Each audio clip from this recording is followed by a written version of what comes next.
ইয়া ইবাদি ফাত্তাকুন, এ আমার বান্দারা, আমি কিন্তু ফালতু কথা বলতেছি না। আল্লাহকে ভয় করো, আল্লাহর কথা মানো। ওয়াল্লাযীনা ইসতানাবুত তাগুতা ইয়াবুদুহা, যারা শিরিক করে না, আল্লাহ বিরোধী, সে ব্যক্তি হোক, সমাজ হোক, রাষ্ট্র, তাগুতি শক্তির বিরুদ্ধে জবান খুলে কথা বলে, পদক্ষেপ নেয় তার শক্তি অনুসারে, শুধু আল্লাহর জন্য, লাহুমুল বুসরা, তাদের জন্য হে নবী আমার পক্ষে সুসংবাদ শোনায়। ফাবাশশির ইবাদ, আমার এই ধরনের বান্দাদের সুসংবাদ শোনায়। তাদের আলামত কি? আল্লাযীনা ইসতামিউনাল কওলা,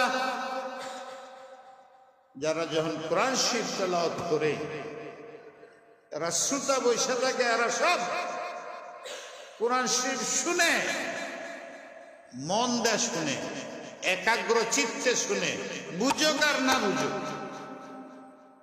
শুনে। শ্রবণ একটা আমল, সুতরাং যারা বলে না বুঝে শ্রবণ করলে কোনো লাভ নাই, গলত কথা। শোনা এটা কাজ না, না শুনলে বুঝবে কেমন? বুঝার জন্য তো আগে শুনতে হবে। নবী কি করছেন? ওনার উপরে কোরআন না দিলে তো বুঝে মানতেন না শুনতেন?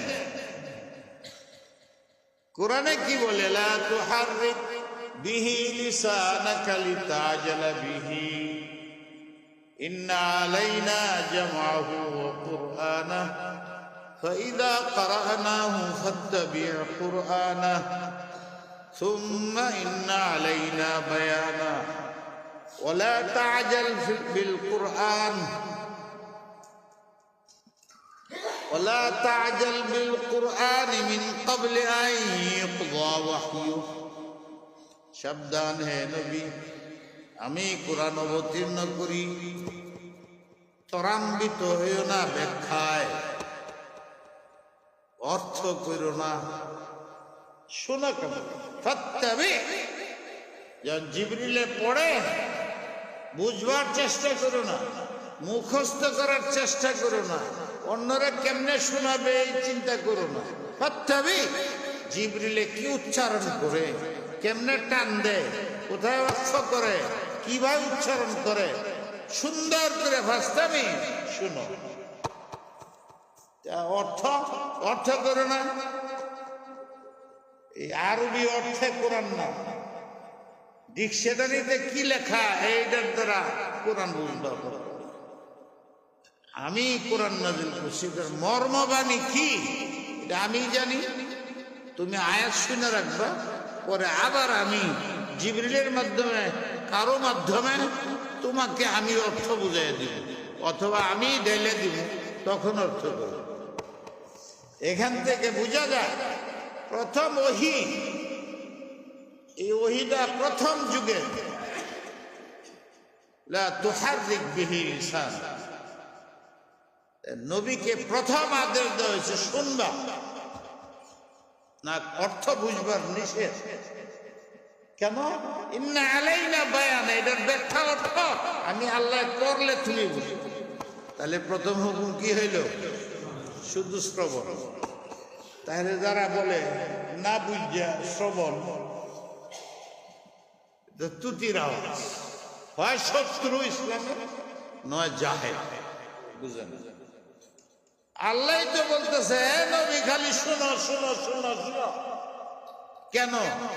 দুই কাজে একসাথে মন দেওয়া যায়, একই কাজ মন দেওয়া যায়, আর দুই তিনটা কাজ একসাথে করতে গেলে মন দেওয়া যায় না।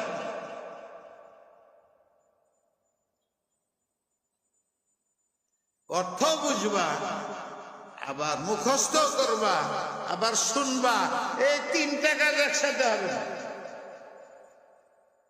তাই বাকি সব বাদ, খালি শুনবা। আপনাদের বরকতে আমার আজীব লাগতেছে, কোরআন না বুঝেও শোনা। অনেক দলিল আছে, কিন্তু এই যে বিশাল দলিল, এই তো আমার জেহেনে আসে না। যে আল্লাহ রসুলকে আল্লাহ প্রথম আদেশ দিতেছেন খালি শুনবা, বুঝবার চেষ্টা করবে। তাইলে ওখানে কি নবী সব পায় নাই? পাইছে না পায়নি? বদলা আছে না নাই? তার উন্মতেও যদি না বুঝে শুনে, সব নাই। শোনাটা কি আমল না? প্রত্যেকে আমলে সব হয় না। তো যারা বলে এরা হয় ষড়যন্ত্রকারী, নয় বুঝে না, মূর্খ। আল্লাহু আকবার। আল্লাহ তুমি দয়া, কি ঢাল্লা মার দিলেন। ফাবাশশির ইবাদিয়াল্লাযীনা ইসতামিউনাল কওল, কওলের দ্বারা কোরআন, আমার কোরআন যারা শুনে ওদের সুসংবাদ দাও। এরপরে ফায়াত্তাবিউনা আহসানাহু, পরে যারা ভালো করে বুঝে আমল করে। এই ভালো করে অর্থ না বুঝা পড়ে, এর তুলনায় বুঝা পড়লে ভালো বেশি। ইয়াসতামিউনাল কওল ফায়াত্তাবিউন, পরে এই মোতাবেক আমল করে। আহসানাহু, ইখলাসের সাথে। উলাইকাল্লাযীনা হাদাহুমুল্লাহ, মনে করবা তাকে আল্লাহ হেদায়েত দিবেনি দিবেনি দিবেনি। ওয়া উলাইকা হুমুল আলবাব, আর এরাই হইল জ্ঞানী।